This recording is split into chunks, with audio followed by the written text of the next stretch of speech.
welkom by ons 12de episode van ons 1 minuut vir Jesus podcast. Dit is baie lekker vir ons om vanaand weer saam met jou te kuier, kind van God. En vanaand in die ateljee verwelkom ons 2 sprekers. Eers aan die woord is vir pastoor Henry Wilson al die pad uit Pretoria Noord. Pastoor, baie welkom en ons hoor graag wat jy vanaand met ons wil deel. Ek groet jou in die wonderlike naam van Jesus en ek vertrou dat dit sommer baie goed gaan met jou. Ek wil jou aanmoedig vandag om te volhard tot die einde toe. Die Bybel sê net hulle wat volhard tot die einde toe, hulle sal gered word. Soveel mense gee op, soveel mense voel net hulle kan nie meer nie. En miskien voel jy ook vandag moeg, en jy dink daaraan om op te gee. Ek het 'n woord vir jou vandag. Moenie opgee nie. Soveel mense het jou nog nodig. As jy nou opgee, gaan soveel mense negatief geaffekteer word. Mag jy moed skep vandag. Laat toe dat die Heilige Gees jou vul met nuwe krag. Kom ons kies vandag met die hulp van die Here om te volhard tot die einde toe. Tot daardie dag wanneer die Here ons gaan kom haal. Ten spyte van omstandighede, ten spyte van 'n moeilike situasie, ten spyte van siekte, ten spyte van finansiële tekorte, maak nie saak waardeur jy gaan nie. Die Here weet van dit. En hy is jou bron en hy sal vir jou 'n weg maak. Kies asseblief vandag om te volhard en moenie opgee nie. Mag die Here jou styf vashou en jou ryklik seën. Amen. Henry, baie dankie. Kind van God, staan sterk, hou goeie moed en hou aan om die goeie stryd te stry. Volhard tot op die einde toe, hou jou oë gefestig op Jesus. Volgende aan die woord het ons vir Karel Burger wat vandag vir ons 'n getuienis gaan vertel. Karel, ons sien uit om jou storie te hoor. Baie dankie vir die geleentheid om deel van my getuienis met julle te deel. Voordat ek dit doen, wil ek begin en net vir ons 'n stukkie lees uit Johannes 3:16. God het die wêreld so lief gehad dat hy sy enigste seun gegee het, sodat die wat in hom glo nie verlore sal gaan nie, maar die ewige lewe sal hê. Ek gaan net so 'n bietjie teruggaan in tyd en vir julle vertel, ek is in November genooi om my getuienis te gaan gee in Pretoria by die getuienis. Ek gaan in kort net my getuienis met julle deel. Ek was seker op ouderdom 11, 12 jaar oud, was ek as jong man of jong seun, nie jong man nie, jong seun was ek gemolesteer gewees deur 'n man.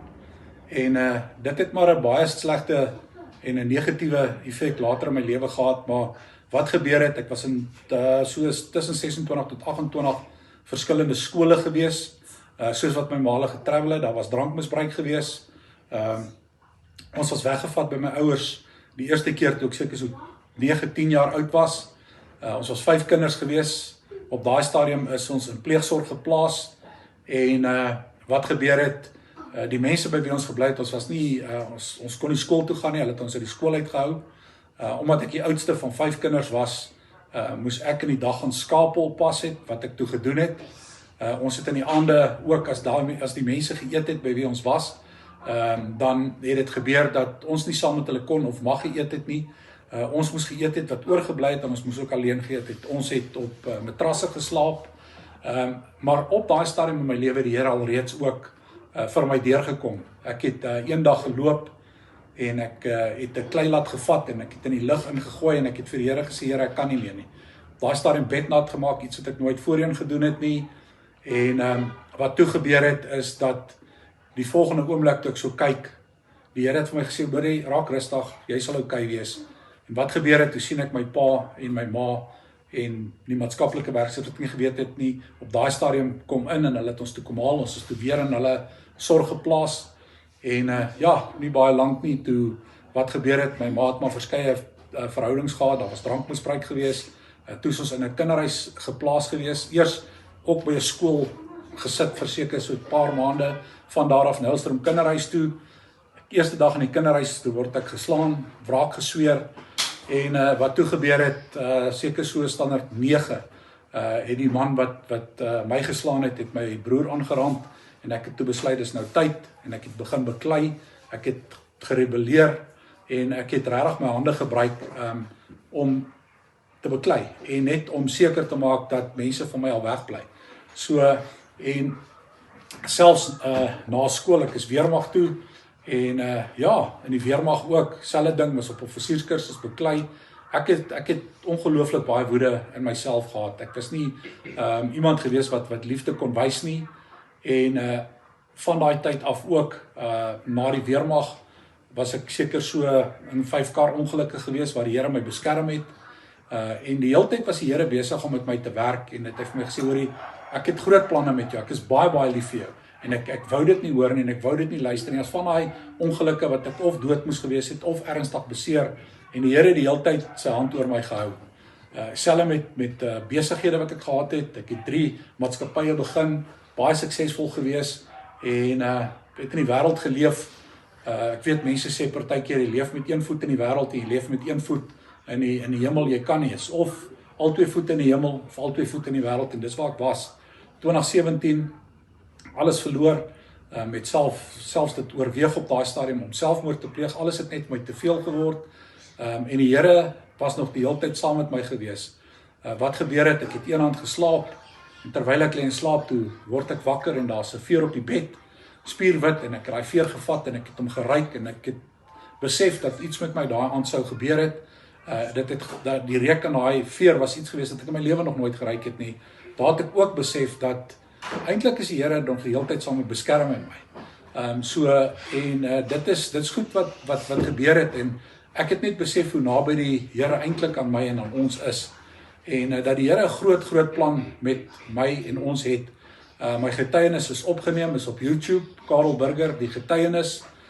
Vir as julle nog belangstel om enige verdere getuienis te kyk of te kyk daarna, as julle meer as welkom. Daar sal julle meer detail kry.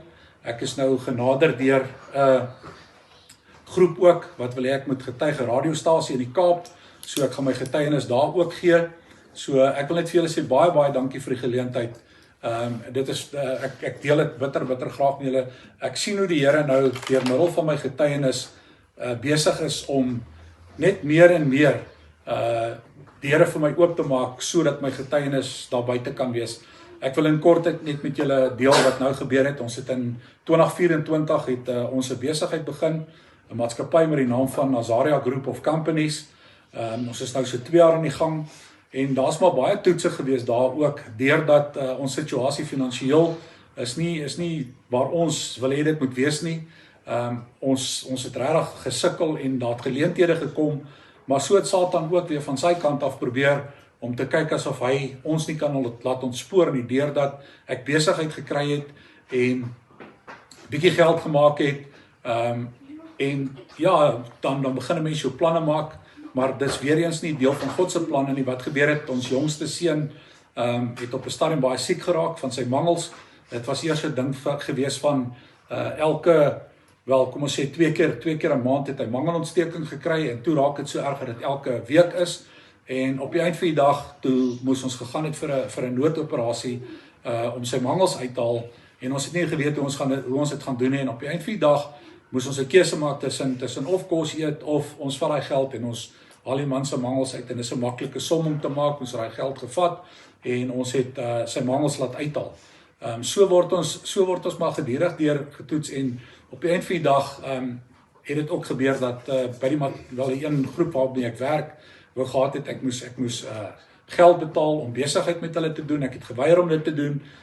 So Satan is besig, maar so is God ook besig en nou is ons besig om in die proses te reël vir 'n seun 10 jaar oud, hy het kanker, is besig om 'n golfdag vir hom te reël en ons het nie geweet hoe gaan ons dit doen nie en skielik het die Here ingegryp en binne 'n kwessie van 'n week is hy besig om alles te verander.